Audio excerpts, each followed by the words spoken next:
Hi, എല്ലാവർക്കും നമസ്കാരം. അപ്പം നമുക്ക് മഴതോരും മുംബൈയിലെ അലീനയുടെയും മനുഷ്യൻ്റെയും നാളത്തെ നല്ലൊരു കഥ കേൾക്കാം. എല്ലാ ദിവസവും ഉച്ചയ്ക്ക് തന്നെ ചാനലിലൂടെ വീഡിയോ അപ്ലോഡ് ചെയ്യുന്നതാണ്.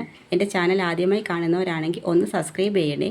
വീഡിയോ ഇഷ്ടപ്പെടുവാണെങ്കിൽ ലൈക്ക് ചെയ്യണേ, കമൻറ്റ് ചെയ്യണേ. രോഹിത്തിനെതിരെ പരാതി കൊടുക്കാൻ തയ്യാറാവാത്ത അലീനയെ സ്റ്റേഷനിൽ പിടിച്ചു വെച്ചിരിക്കുകയാണ്. ഇതറിയുന്ന SI സിയോട് പറയുകയാണ്, സാർ എത്ര തവണ ഞാൻ ചെന്ന് പറഞ്ഞിട്ടും അവിടെ പരാതി കൊടുക്കാൻ തയ്യാറാവുന്നില്ല.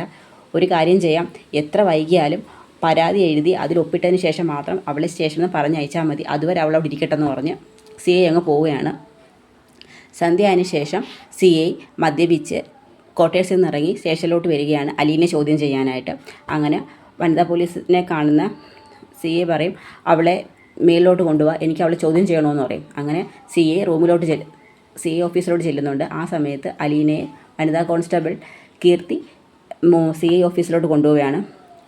CI മഫ്തിയിലാണ് വന്നിരിക്കുന്നത്, ചോദ്യം ചെയ്തുകൊണ്ടിരിക്കുകയാണ്. എന്നിട്ട് CI അലീനയോട് ചോദിക്കുന്നുണ്ട്, നീയും ആ രോഹിത്തും തമ്മിൽ എന്താണ് ബന്ധമെന്ന് ചോദിക്കും. അപ്പോൾ അലീന പറയുന്നുണ്ട്, സാർ ഞങ്ങൾ തമ്മിൽ പ്രത്യേകിച്ച് ഒരു ബന്ധവുമില്ല.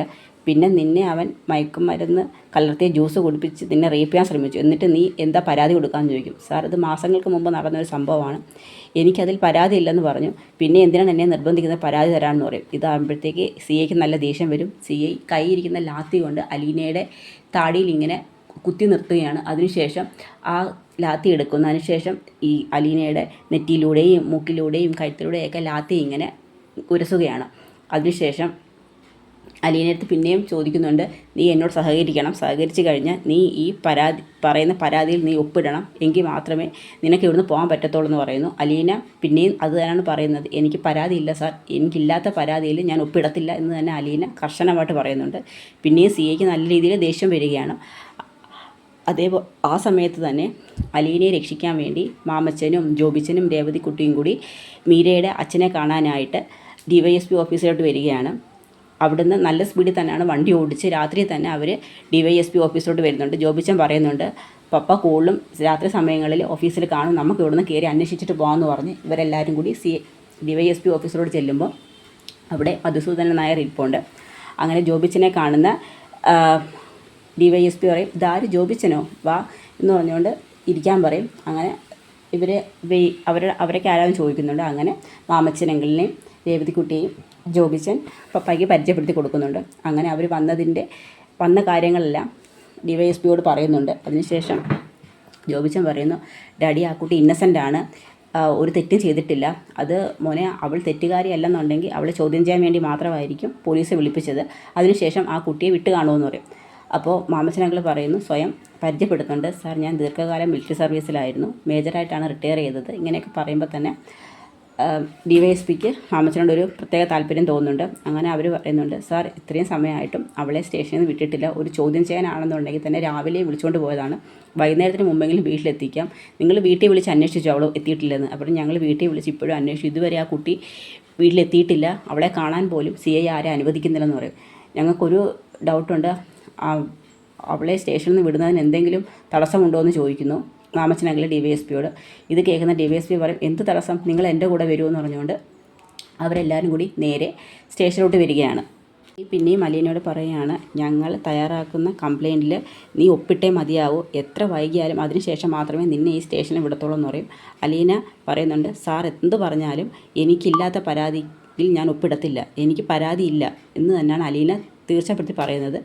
പിന്നെയും ആ ലാത്തി വെച്ച് അലീനയെ ലാത്തിത്തുമ്പിൽ ചോദ്യം ചെയ്തുകൊണ്ട് നിൽക്കുകയാണ് CI.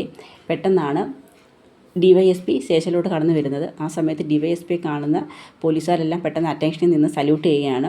അപ്പോൾ ഒരു കോൺസ്റ്റബിളിനോട് ചോദിക്കും, ഇവിടെ അലീന എന്നൊരു പെൺകുട്ടിയെ ചോദ്യം ചെയ്യാനായി വിളിപ്പിച്ചുകൊണ്ട് വന്നിട്ടുണ്ടോയെന്ന് ചോദിക്കും. ഉണ്ട് സാർ, CI ചോദ്യം ചെയ്തുകൊണ്ടിരിക്കുകയാണ്, മുകളിലാണെന്ന് പറയും. അങ്ങനെ DYSP നേരെ മുകളിലോട്ട് കയറുമ്പം ലാത്തിത്തുമ്പിൽ നിർത്തി അലീനയെ ചോദ്യം ചെയ്യുന്നതാണ്. DYSP കാണുന്ന CI പെട്ടെന്ന് ഞെട്ടുകയാണ്, സല്യൂട്ട് അടിച്ച് നിൽക്കും, അറ്റൻഷനിൽ നിൽക്കുകയാണ്. ചോദിക്കും, താനെന്താണ് ഈ സമയത്ത് ഇവിടെ, അതും മഫ്തിയിൽ? സാർ ഞാൻ ഈ പെൺകുട്ടിയെ ചോദ്യം ചെയ്തുകൊണ്ടിരിക്കുകയെന്ന് പറയും. ചോദ്യം ചെയ്യുന്നത് ഈ രാത്രിയിലോ? ഇവിടെ രാവിലെ ചോദ്യം ചെയ്യാനായിട്ട് വിളിപ്പിച്ചില്ലേ, ഈ രാത്രി സമയത്തും ഇവിടെ ചോദ്യം ചെയ്യേണ്ട കാര്യം എന്തോന്ന് നോക്കും. അത് സാർ ഇത് രമേഷിൻ്റെ കേസാണ്, പീഡന കേസിൽ അറസ്റ്റിലായ 4 ചെറുപ്പക്കാരുണ്ട്, അതിൽ രോഹിത് എന്ന് പറഞ്ഞ പയ്യൻ്റെ വീട്ടിൽ നിന്ന പെൺകുട്ടിയാണ് ഇവളെയും ഹരിശങ്കറും രോഹിത്തും ചേർന്ന് ജ്യൂസിൽ മയക്കുമരുന്ന് കലർത്തി പീഡിപ്പിക്കാൻ ശ്രമിച്ചിട്ടുണ്ട്. അതിനെതിരെ മുൻപുള്ളൊരു പരാതി കൊടുത്തിട്ടില്ല.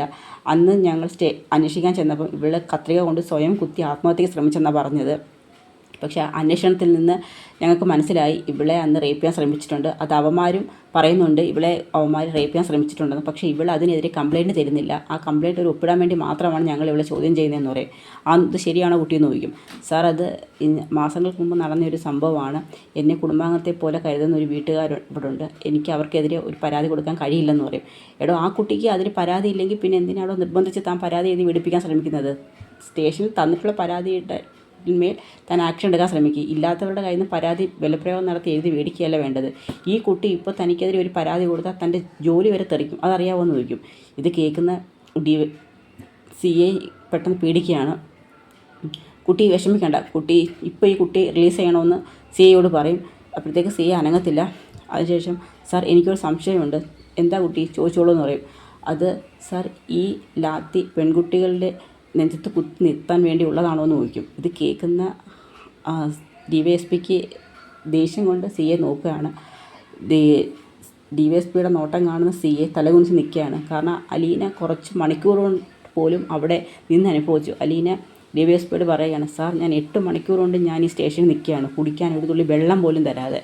ഞാൻ എന്ത് തെറ്റ് ചെയ്തിട്ടാണ് സാർ എന്നോട് ഇങ്ങനെ ഈ സ്റ്റേഷനിലുള്ള പോലീസുകാർ പെരുമാറുന്നത്? അപ്പോഴത്തേക്ക് അലീനയുടെ ചോദ്യത്തിന് മുമ്പ് DYSPക്ക് എന്ത് പറഞ്ഞെന്ന് അറിയത്തില്ല. കുട്ടി പൊയ്ക്കോളൂ, കുട്ടിയെ കാത്ത് പുറത്ത് ആൾ നിൽപ്പുണ്ടെന്ന് പറയും. തിരിഞ്ഞ് നോക്കുന്ന അലീന കാണുന്നത് രേവതിക്കുട്ടിയെ മാമച്ചനങ്ങളിലാണ്. അലീനയുടെ കണ്ണിൽ നിന്ന് കണ്ണുനീർ ഒഴുകിക്കൊണ്ടിരിക്കുകയായിരുന്നു. ആ സമയത്ത് ഓടി വന്ന് രേവതിക്കുട്ടിയെ കെട്ടിപ്പിടിക്കുന്നുണ്ട്. കെട്ടിപ്പിടിക്കുമ്പോഴത്തേക്ക് പറയും, മോളെ നീ എങ്ങനെ അറിഞ്ഞു എന്ന് ചോദിക്കും. അച്ഛയ്ക്കും എന്നെ കൃഷ്ണമോള് വിളിച്ച് പറഞ്ഞെന്ന് പറയും. അപ്പോഴത്തേക്ക് അലീന അങ്ങ് നല്ല രീതിയിൽ കരയുന്നുണ്ട്. ജോബിച്ചനെ കാണുന്നുണ്ട്. ജോബിച്ചനെ കണ്ണിറഞ്ഞ കണ്ണീരോടുകൂടിയാണ് ജോബിച്ചനെ നോക്കുന്നത്. പിന്നെ മാമച്ചനങ്ങളെ പറയും, അങ്കിളെ, എന്നെ ഈ ഒരു അവസ്ഥയെ നിങ്ങൾക്ക് ഇവിടെ വന്ന് കാണേണ്ടി വന്നല്ലോ. അതൊന്നും സാരമില്ല മോളെ എന്ന് പറയും. ഇതാരാ അങ്കിളെ? അതൊക്കെ പറയാം, വാ നമുക്ക് പോകാമെന്ന് പറയും. അങ്ങനെ DYSP നോക്കുമ്പോഴത്തേക്ക് DYSP CI അവിടെ നിർത്തി പൊരിക്കുകയാണ്. അപ്പോഴത്തേക്ക് പപ്പ വരുന്നവരെ നമുക്ക് വെയിറ്റ് ചെയ്യാമെന്ന് പറഞ്ഞ് ജോബിച്ചൻ അവിടെ നിൽക്കുന്നുണ്ട്. അങ്ങനെ DYSP ഇങ്ങോട്ട് ഇറങ്ങി വന്നിട്ട് പറയും, ഇതേ കണക്ക് കുറേ പോലീസുകാരുണ്ട് സ്റ്റേഷനിൽ എന്ന് പറഞ്ഞ് CI കുറ്റപ്പെടുത്തി സംസാരിക്കും. എന്നിട്ട് CI അലീനോട് ചോദിക്കുന്നുണ്ട്, എനിക്കൊരു സംശയമുണ്ട് കുട്ടി എന്താണ് ആ പയ്യനെതിരെ പരാതി കൊടുക്കാത്തതെന്ന് ചോദിക്കുമ്പോൾ അലീന പറയും, സാർ, ഞാൻ അമ്മയെപ്പോലെ കരുതുന്ന ഒരു സ്ത്രീയുണ്ട് ആ വീട്ടിൽ. എന്നെ സ്വന്തം മകളെ പോലെ കാണുന്ന ഒരു അച്ഛനുണ്ട്. അവർ രണ്ടുപേരും സുഖമില്ലാതെ ആശുപത്രിയിലാണ് ഈ സമയത്ത്. ഞാൻ സ്വന്തം സഹോദരനെ കണക്കാണ് രോഹിത്തിനെ കാണുന്നത്. അവൻ ഒരു തെറ്റ് ചെയ്തു, എനിക്ക് അവനോട് ക്ഷമിക്കാൻ മാത്രമേ കഴിയൂ. ഇനി അവനെ തെറ്റ് ആവർത്തിക്കുകയും ചെയ്യത്തില്ല എന്നൊക്കെ പറയും. ഇറ്റ്സ് ഓക്കെ എന്ന് പറഞ്ഞുകൊണ്ട് DYSP അലീനയോട് പറയും, ശരി, എങ്കിൽ നിങ്ങൾ വീട്ടിലോട്ട് പോയിക്കോ. രാത്രിയായിട്ട് ഞാൻ നിങ്ങളെ വീട്ടിലോട്ട് ക്ഷണിക്കുന്നില്ല. ശരി, എന്തെങ്കിലും ആവശ്യമുണ്ടെന്നുണ്ടെങ്കിൽ എന്നെ വിളിച്ചാൽ മതി. അങ്ങനെ മാമച്ചൻ DYSPയോട് പറയും, സാർ, വളരെ നന്ദിയുണ്ട്. ഈ ഒരു സമയത്ത് സാറിൻ്റെ സഹായം കിട്ടിയില്ലായിരുന്നെങ്കിൽ ഞങ്ങൾ എന്ത് ചെയ്തേനെ, ഒരിക്കലും മറക്കത്തില്ല എന്നൊക്കെ പറഞ്ഞ് ഒരുപാട് നന്ദിയൊക്കെ DYSPയോട് പറയുന്നുണ്ട്. ഓക്കെ എന്നൊക്കെ പറഞ്ഞ് DYSP അങ്ങ് പോവുകയാണ്. അങ്ങനെ അവരെല്ലാവരും കൂടി തിരിച്ച് നേരെ കടപ്പാട്ടൂർ വീട്ടിലോട്ട് വരുന്നുണ്ട്. ആ സമയത്ത് കാറിലിരുന്ന് എല്ലാ കാര്യങ്ങളും അലീന രേവതിക്കുട്ടിയോട് സംസാരിക്കുന്നുണ്ട്. നിങ്ങൾ എങ്ങനെ ഇവിടെ എത്തിയെന്നൊക്കെ ചോദിക്കുമ്പോൾ എല്ലാ കാര്യങ്ങളും ഗ്രേസി ആൻറ്റിയുടെ ഒരു ഡിസ്റ്റൻറ്റ് റിലേറ്റീവ് കുര്യച്ചനങ്ങളുടെ വീട്ടിൽ ഞങ്ങൾ പോയതും അവിടുന്ന് ഈ ജോബിച്ചനും മീര ചേച്ചിയും കണ്ട് സംസാരിച്ചതും മീര ചേച്ചിയുടെ അച്ഛനാണ് DYSP മധുസൂദനൻ നായർ. അങ്ങനെയുള്ള എല്ലാ കാര്യങ്ങളും രേവതിക്കുട്ടി അലീനയോട് പറയുന്നുണ്ട്. അങ്ങനെ അവർ നേരെ കടപ്പാട്ടൂർ വീട്ടിലോട്ട് വരും. ആ സമയത്ത് കൃഷ്ണജ ഉറങ്ങാതിരുന്ന് ഇങ്ങനെ കരഞ്ഞിരിക്കുകയാണ്. കാറിൻ്റെ വെട്ടം കാണുന്ന കൃഷ്ണജ ഗ്ലാസ് ഡോറിൽ കൂടി നോക്കുമ്പോൾ അലീനെ രേവതിക്കുട്ടി ഇറങ്ങി വരുന്നു. ഓടിച്ചെന്ന് കൃഷ്ണജ അലീനെ കെട്ടിപ്പിടിച്ച് കരയുകയാണ്. ചേച്ചി എന്നൊക്കെ വിളിച്ച് കരയും. എന്നാലും എൻ്റെ മോളെ, നിനക്ക് ആ സമയത്ത് രേവതിക്കുട്ടിയെ വിളിക്കാൻ തോന്നിയല്ലോ എന്ന് പറയും. അത് ഞാൻ ഈ സമയത്ത് രേവതിക്കുട്ടി ചേച്ചിയുടെ കാര്യം അറിയാൻ വേണ്ടി വിളിച്ചപ്പോഴും ഞാൻ എല്ലാ കാര്യവും പറഞ്ഞത്. ഞാൻ ചേച്ചിക്ക് ഇങ്ങനെ അവസ്ഥ വന്നല്ലോ എന്നൊക്കെ ചോദിച്ചുകൊണ്ട് കിടന്ന് കരയുന്നുണ്ട്. അപ്പം രേവതിക്കുട്ടി വന്ന് കൃഷ്ണജയത്ത് പറയും, മോൾ വിഷമിക്കേണ്ട, എന്താവശ്യം ഉണ്ടെങ്കിലും എന്നെ വിളിക്കണം, ഞങ്ങൾ കാണും നിങ്ങൾക്ക് എന്ത് സഹായത്തിനോ എന്ന് പറഞ്ഞ് രേവതിക്കുട്ടി കൃഷ്ണജയോട് പറയുന്നതാണ്. രണ്ടുപേരും ചേർന്ന് കൃഷ്ണജയുടെ തലമുടിയിൽ ഇങ്ങനെ തഴുകുകയാണ്. കൃഷ്ണജ നല്ല വിഷമിച്ച് പേടിച്ചിരിക്കുകയാണ്. അങ്ങനെ ജോബിച്ചൻ പറയും, ശരി, നമുക്കെന്നാൽ ഇറങ്ങാം, ഒരുപാട് വൈകി, ഇനി നിന്നാൽ ഒരുപാട് താമസിക്കും, ഡ്രൈവ് ചെയ്ത് പോകേണ്ടില്ലയോ എന്ന് പറയും. അവരെങ്കിൽ ശരി മോളെ, നിങ്ങൾ വാതിലടിച്ച് കിടന്നോ, ഞങ്ങൾ വിളിക്കാമെന്ന് പറയും. അങ്ങനെ അലീന ജോബിച്ചൻ്റെ ഒക്കെ പറയും, ഞാൻ കണ്ടുപോലും മുഖപരിചയമില്ല, എനിക്കൊരു ആപത്ത് വന്നപ്പം എന്നെ സഹായിക്കാനായിട്ട് ഒരു പരിചയമില്ലാത്തവർ പോലും വന്നു, ഒരുപാട് നന്ദിയുണ്ടെന്ന് പറഞ്ഞ് ജോബിച്ചനോട് ഒരുപാട് നന്ദി പറയുന്നു. അലീനയുടെ കണ്ണിൽ കാണുന്ന ആ ഒരു മാലാഖയുടെ തെളിച്ചം ജോബിച്ചൻ കാണുന്നുണ്ടായിരുന്നു. അങ്ങനെ അവരെല്ലാവരും കൂടി തിരിച്ചങ്ങ് വീട്ടിലോട്ട് പോകുന്നുണ്ട്. ആ സമയത്ത് കൃഷ്ണജിയും അലീനയും തമ്മിൽ നിൽക്കുന്നിടത്താണ് നമ്മുടെ നാളത്തെ കഥ അവസാനിക്കുന്നത്. അപ്പോൾ ഇനി പുറത്തിറങ്ങുന്ന അലീനയ്ക്ക് രോഹിത്തിനെ രക്ഷിക്കാനാകുമോ? അപ്പോൾ അതിൻ്റെയൊക്കെ വരും വിശേഷങ്ങളാണ് നമ്മളിനി കാണാൻ പോകുന്നത്. അപ്പോൾ അതിനായി നമുക്ക് കാത്തിരിക്കാം. കഥ ഇഷ്ടമായ എല്ലാവരും സപ്പോർട്ട് ചെയ്യണേ. എല്ലാവർക്കും ഒരു നല്ല ദിവസം നേരുന്നു. നന്ദി.